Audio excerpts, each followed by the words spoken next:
No lyrics here, just beats the vibe. A squeaky duck and a cow collide. Boing boing goes the truckling sound. Bass drops И hit добро the дојдовте повторно на каналот кај Bad Teacher Crypto. И денеска би сакал да направиме едно поинакво и поинтересно видео додека пазарите се досадни и стапкаме во место. Едноставно немаме никакви движења, ниту за биткоин, ниту за S&P 500. Едноставно имаме странични движења кои што се досадни и истрпувачки. А денеска ќе направиме едно поинакво видео, се надам дека ќе биде интересно за вас, а моментално веројатно доаѓаме до крајот на униполарниот момент во светот, каде што главниот полицаец веќе не е главен, односно со супроставувањето на Иран доаѓаме до веројатно крајот на Американската империја, затоа што, како што знаете, Американската империја моментално е корумпирана, самобендисана, мрзелива и арогантна нација, и со крајот на оваа империја веројатно полека но сигурно се движиме кон одреден нов свет. И тука секако некои ќе преживеат, повеќето и нема, но што всушност треба да направиме доколку сакаме да преживееме во светот што следува подоцна, и би требало да обрнеме внимание на ефикасноста и отпор. Што мислиме под ефикасност? Ефикасност подразбираме како работи да се направат многу поевтини, да се продадат на што повеќе луѓе, за да се заработи уште повеќе. Додека пак зборуваме за отпор, отпор е дека ќе имаме кризи во светот и со тоа треба да се адаптираме, односно да се прилагодиме и да знаеме како да ги преживееме тие кризи. Доколку во иднина сака одредена нација да продолжи да постои, би требало да се променат некои одредени навики, а првото е материјализам и духовност, односно од фазата на материјализам, како што знаеме денеска, владите со светот го убедува светот дека всушност она што е важно е нивната материјална состојба, односно доколку имаш автомобил, храна и се друго, владите ти кажуваат да замолчиш затоа што она е тоа што е потребно. Но во иднина владите не би можеле да го прават ова, затоа што големи се шансите дека нема да имаат доволно ресурси за ова, па треба да пронајдат некоја друга работа, а тоа е духовноста, односно ќе пробаат да те убедат дека она што е битно во твојот живот е среќата, духовност, и она што не води низ тоа е всушност религијата. Првото нешто што исто така многу е битно е индивидуалност, она што го имаме моментално, кое што би преминало кон заедница, односно посветување на внимание на фамилијата. Оно што научат е да имаме индивидуален пристап, односно да посветуваме внимание на самите себе си и да ги изолираме сите други околу нас доколку сакаме да направиме нешто, и воопшто да не се грижиме за луѓето кои што се наоѓаат околу нас. Би морале да се фокусираме на заедницата и фамилијата, односно на помагање на другите луѓе. И последно нешто што би требало да обрнеме внимание е премин од старите луѓе кон младите луѓе, односно оние што контролираат светот се baby boomers, оние што имаат пари се baby boomers, односно по старата генерација која што ги направила своите пари многу порано и моментално ја имаат целата моќ во светот. И секако оваа стара генерација треба да се пренесе на помладите генерации, оние кои што се во своите 30-ти, а можеби и на помладите. И верувате дека овој премин воопшто не е лесен, затоа што овие луѓе имаат приватни здравствени системи, најдобри здравствени системи, многу пари, моќ и моментално уживаат во своите животи, а исто така се и многу себични. И верувам дека ова е главниот проблем на западните општества, како всушност да ја пренесете моќ од старите луѓе кон младите, и во минатото сме немале воопшто вако проблем, но затоа што луѓето не живееле толку долго, но моментално можете да видите некој просечен западен човек кој што живее и во 100-та година. И веројатно нацијата која што би успеала да го реши овој проблем, да ја пренесе ова моќ од старите на младите луѓе, би можела да просперира во иднина. И после неколку истражувања, единствената земја која што моментално има некаква предиспозиција да го направи ова е всушност Јапонија. тие имаат најстарата популација во светот, така да што побрзо го решат тоа, толку подобро би напредувале во својата земја. И ова е многу тешко и можеби Јапонија би била единствената земја која што би можела да го реши овој проблем, но се разбира, ќе видиме со времето што ќе се случува и како ќе напредуваат овие идеи. А сега би сакал да обрнеме внимание какви ќе бидат импликациите од оваа војна во Иран, односно конкретно од затварањето на леснецот Хормуз и сите манипулации што се прават околу него. Нешто што верувам дека сите ќе не засегне е, погледнете само колку имаме ефтини нафтени производи во светот. Скоро се произведува од нафтата. Погледнете, од електроника па до каучи, до автомобили, до спортска опрема, облека, четка за мије заби и многу други работи кои што ги гледате на овие слики. И секако храната што ја јадеме денеска доаѓа од ѓубрива кои што се базирани на нафтата. Буквално се во светот е базирано на ефтина нафта. Доколку сега преминеме на втората слика,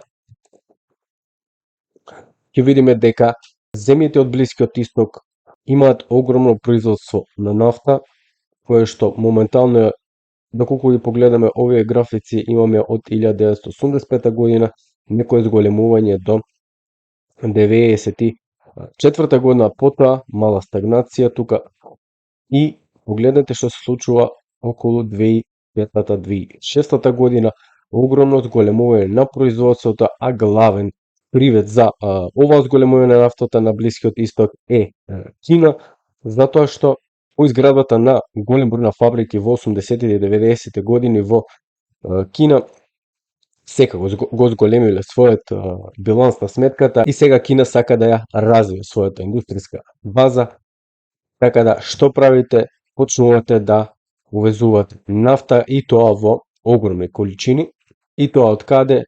Од земјите на Блискиот Исток. И доколку ја погледнете Кина, можете да видите дека имаат огромни превозки центри, огромни патишта и сето тоа е поради големиот увоз на нафта. И што прават сушност овие земји, освен Иран, еве доколку ги земем Ирак, Обединети Арапски Емирати, Кувајт, Саудиска Аравија, сите овие се партнери на американците и со овие пари, всушност, овие луѓе инвестирале во американската берза, исто така инвестирале и во Африка.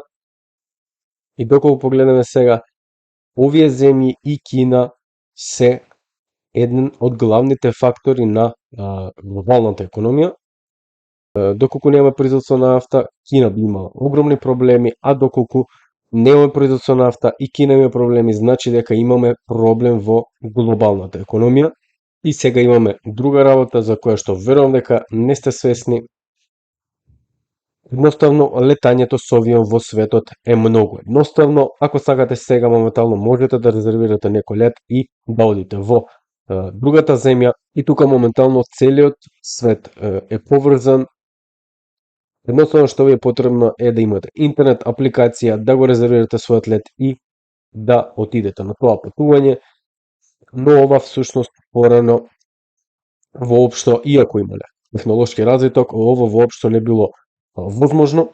И доколку сега погледнеме колку патници всушност имаме, погледнете го овој број, од 3 билиони, сега ова се намали поради COVID-19 и моментално имаме скоро 5 билиони, односно нов рекорд. Ова се податоци од 2024 година, сега веројатно имаме уште повеќе и буквално сега секој може да го оствари ова, додека претходно требало одредена сума на капитал за да можете да го правите ова.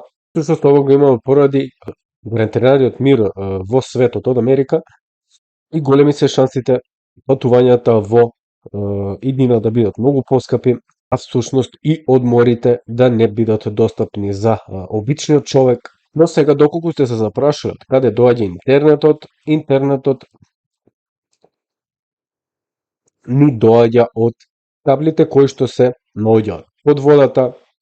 Односно, погледнете ги само овие кабли и погледнете го овој простор тука, каде што моментално имаме војна и верувале или не, за Иран е многу едноставно да се пресечат овие кабли и моментално да снемаме интернет, тоа секако би имало огромни импликации на глобалната економија, затоа што целата глобална економија е базирана на интернет, особено банките, и секако ова би предизвикало катастрофа во светот.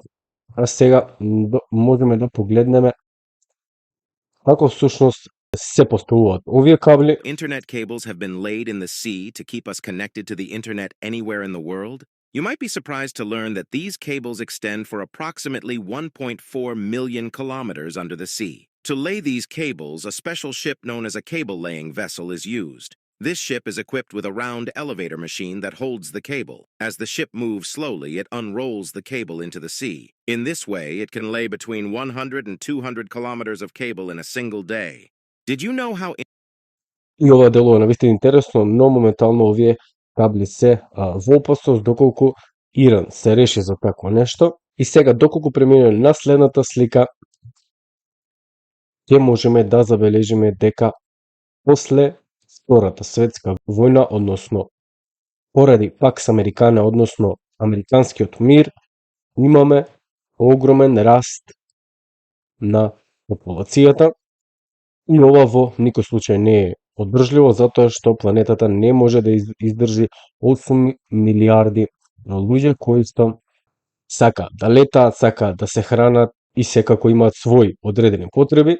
И сега доколку преминеме малку техничка анализа тука, ќе знаеме дека се што оди нагоре, полека, едноставно што повеќе се држи без корекција, тоа се поголеми шансите дека ќе направи само една подлабока корекција, па така веројатно очекуваме и поголема корекција за оваа популација, затоа што ова воопшто не е одржливо и корекцијата тука може да биде прилично екстремна. И секако како ќе се предизвика овој пат се предизвикува со една масовна криза, а преку недостаток на храната. И храната тука се базира на глобалната трговија, а тоа ќе го анализираме со следната слика. И секако доколку сте во зелената зона, тоа е многу по-неважно за вас, но доколку сте во овие црвени зони, односно и жолти зони, би требало да бидат загрижени луѓето, затоа што овие луѓе се всушност во опасност. И тука ја применуваме идејата на отпорност, односно ајде да ја замислиме на лошата идеја и да видиме всушност дали можеме да преживееме во оваа ситуација. И доколку имате проблеми со обезбедување на храната, всушност се соочувате со еден масивен проблем и верувам дека Македонија и голем дел од европските земји воопшто не би требало да се соочат со овој проблем. Сега доколку обрнеме внимание на водата, ќе можеме да видиме дека оние кои што би страдале од храна, а и би страдале и од недостиг на вода, и сите овие држави моментално се во опасност. Доколку зумираме тука, Македонија е една земја од нив, така да верувам дека проблемот со водата е многу поголем отколку проблемот со храната, но секако ќе видиме како ќе можеби се реши овој проблем во следните години. Доколку ја погледнеме сега слободата во светот е многу битна за проблемите со отпорност. И што значи всушност тоа, кога имате кризи, лидерите и населението треба да размислуваат заедно. Доколку имате лидери кои што размислуваат едноставно сами за себе, оние жртви што треба вие да ги направите отпосле, нема да сакате да ги направите, затоа што не биле донесени заедно со вас. И тука доаѓаме до конфликт каде што населението воопшто не се согласува со одлуките на лидерите, затоа што населението воопшто не е вклучено во тие одлуки, кои што можеби да бидат многу подобри. И доколку имаме вакви несогласувања, до што не води тоа? Тоа не води до кризи, односно конфликти низ целиот свет и обично оние земји што страдаат од недостиг на храна и вода, обично влегуваат во конфликти. И ова е мапата на нации која што моментално е во војна. Црвените значат дека тие моментално се во војна. И како што можеме да забележиме, Африка и Блискиот Исток се од многу голем стрес и имаат голем број на конфликти моментално. И на сето ова додадете недостиг на храна и недостиг на вода. И доколку во меѓувреме се соочите со овие конфликти, овие недостатоци на храна, вода и сите други потреби, вие сте принудени на што? Принудени сте на миграција. Миграцијата моментално можеме да видиме дека имаме голем број на миграција кон Европа, кон Америка и сите овие земји. Тука овие земји, односно нивните колонии моментално мигрираат во Европа, а секако имаме и други видови на поместувања тука, а луѓето од Јужна Америка и Латинска Америка се селат по Соединетите Американски држави и оно што го очекуваме не само овие трендови да продолжат, туку и да пораснат и тоа многу забрзано во следниот период. И секако доколку овие луѓе се соочуваат со проблеми и бегаат во овие држави од Европа и од Америка, верувајте дека и американците и европејаните имаат своји проблеми, а тоа е староста. И како што можеме да видиме на оваа слика во виолетова боја, овие цивилизации стареат многу брзо, доколку имаме некоја си процека тука. Погледнете. Цели континенти имаат огромен број на старење. А што е тука најмногу исплатливо? Најмногу исплатливо е да се донесат млади луѓе кои што ќе ја вршат работата за вас. Токму оние млади луѓе кои што бегаат затоа што нема храна, вода, ниту нормални услови за живење. И тука би можел да имаме културен шок кој што и моментално тоа го гледаме во Европа, каде што имаме огромен број на миграции, кои што едноставно понекогаш не можат да се прилагодат на начинот на живење на европјаните. И токму ова вакво вандално однесување би можело да доведе и до граѓански конфликти во Европа, а и во Америка. И овие прашања не верувам дека некогаш ќе се заобиколат, односно дека немаме да имаме ваков исход, затоа што едноставно луѓето во Европа сакаат да им давате храна, сакаат да ги чувате, сакаат да им косите трева, сакаат да им чистите и слично, за тие да може да уживаат во својот живот, а нивните деца пак едноставно не мора да го прават тоа затоа што нивните родители имаат сушто пари. И овој проблем едноставно ќе го заобиколите со увоз на ефтина работна снага. И последното нешто зашто би кажале некој збор, тоа е религијата.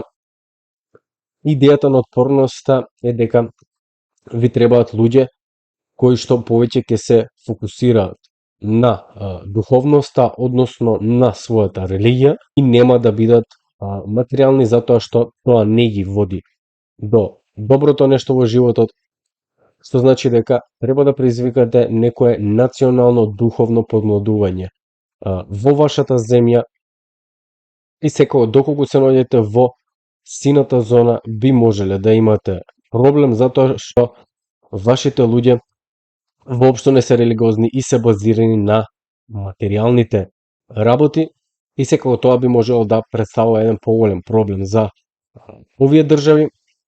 И од прилика, тоа е тоа за денеска. Се надевам дека уживате во овој видео. Вие слободно претплатете се на каналот и оставете го вашето мислење во коментар. Доколку имате некој идеја, слободно споделете ги. А ние се гледаме во следното видео. Поздрав од Bad Teacher Crypto и чао чао! Crypto crazy, it's a digital game. Lost my wallet and forgot my name. Up and down like a kangaroo. Who knew my money Mining dreams with a pickaxe app. Electric bill gave my wallet a slap.